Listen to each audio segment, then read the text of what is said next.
Just imagine, you're a high school student, you need to buy a costume for a ball, so naturally you get a job. Makes total sense, right?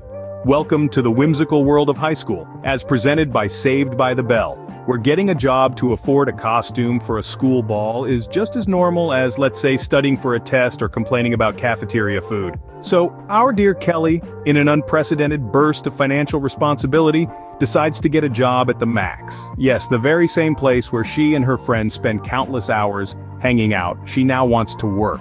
And not just work, folks, but work under the new manager, Jeff, who she develops feelings for. An interesting plot twist, don't you think? But let's take a step back and ponder on the absurdity of it all.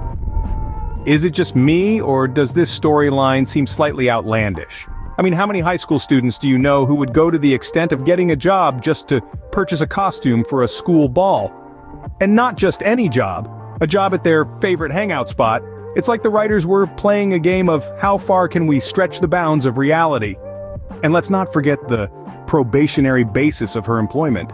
Ah yes, because what better way to motivate a high schooler than to put her job security on the line? Because everyone knows that high schoolers are the epitome of reliability, right? It's almost as if the writers took a dartboard, labeled it with every high school cliche they could think of, and let the darts fly. Wherever they landed, they wrote it into the storyline. Job at the local hangout spot? Check. Crush on the boss? Check. Probationary employment? Check. So there you have it. The utterly absurd, hilariously unrealistic portrayal of high school life through the lens of Saved by the Bell. It's a wild ride, folks, and we're just getting started. And yet, amidst all this chaos, we have Zack, the beacon of reason, not. But that's a discussion for another scene. For now, let's just marvel at the ridiculousness that is job hunting in high school, according to Saved by the Bell. Now let's explore the delightful dynamic between Kelly and her boss, Jeff. Because nothing screams appropriate like a high school girl falling for her older boss. Yes, folks, that's what we're dealing with here. A romance that's as creepy as it is inappropriate. And let's not forget, this isn't some indie film exploring the complexities of relationships. This is a teen sitcom that's supposed to be light and fluffy. So, Kelly, our sweet, innocent high schooler, develops feelings for Jeff, the new manager at the Max. And Jeff, well, he's not exactly discouraging it. The age difference here is more than just a few years. It's a chasm wide enough to make anyone with a sense of decency squirm in their seat. But this isn't presented as a problem. Oh no. The show paints it as a Romeo and Juliet-esque love story, the star-crossed lovers battling against societal norms and expectations. Except our Romeo is a grown man leading on a teenager. The show normalizes this relationship, making it seem romantic rather than problematic. It's a classic bait and switch. Distract the audience with the drama and the comedy, and they won't notice the inappropriate relationship unfolding before their eyes. It's a clever trick, but once you see it, you can't unsee it. But don't worry, folks. Zack is still around doing his best to, well, mostly just be Zack.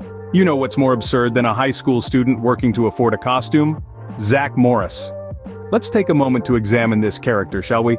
Zack Morris, the poster child for self-centeredness, has a knack for making every situation about himself. It's as if the world revolves around him and his gel-slicked hair. When Kelly, his supposed girlfriend, finds herself in a financial bind, does Zack step up to help her? No, he's too busy worrying about his own interests. His primary concern? Their relationship. It's not about Kelly's well-being or her financial struggles, it's about how her new job might affect him. What a gentleman, right? Here's a young girl juggling school, a new job, and the emotional turmoil of a potential new crush. And what does our dear Zack do? He makes it about himself. Instead of supporting Kelly, he's busy stewing in jealousy and plotting ways to make her quit her job. Because, you know, who cares about her financial needs when his ego is on the line? And let's not forget about his lack of empathy. Kelly's struggling to balance her responsibilities, and all Zack can think about is how this affects his social status. It's not enough that Kelly's working herself to the bone. Zack has to add to her stress by making her feel guilty for not spending enough time with him. But, hey, that's Zack Morris for you.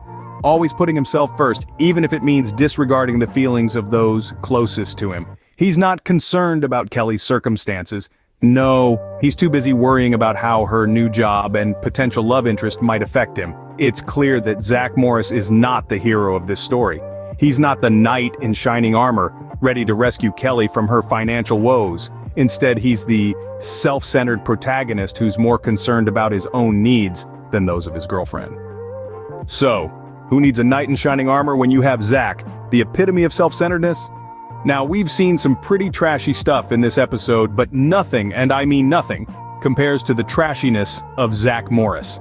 The golden boy of Bayside High is painted as a protagonist, but let's face it, he's more of a lesson in what not to do.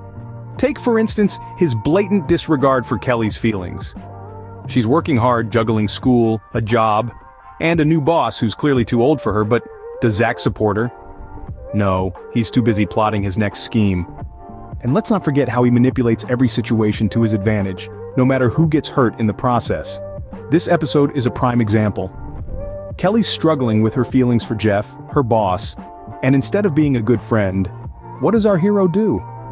He uses it as an opportunity to make himself look like the victim. The show presents Zack as the charming, likable lead, but let's be real here.